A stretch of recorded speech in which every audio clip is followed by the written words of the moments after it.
بسم اللہ الرحمن الرحیم۔ السلام علیکم ورحمۃ اللہ وبرکاتہ۔ اگر آپ پر پہاڑ کے برابر بھی قرض ہے تو ختم ہو جائے گا۔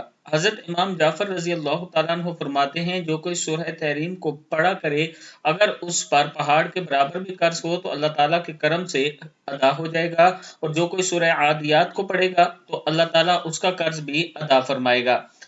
دعا ہے سورہ تحریم۔ اعوذ باللہ من الشیطان الرجیم، بسم اللہ الرحمن الرحیم۔ یا ایہا النبی لما تحرم ما احل اللہ لک تبتغی مرضات ازواجک واللہ غفور رحیم۔ قد فرض اللہ لکم تحلۃ ایمانکم واللہ مولاکم۔ یہ جو آیات ہیں آپ نے یہ سورت پوری پڑھنی ہے، اور اس کے ساتھ آپ نے سورہ عادیات پڑھنی ہے۔ اللہ تعالیٰ کا خاص کرم ہوگا۔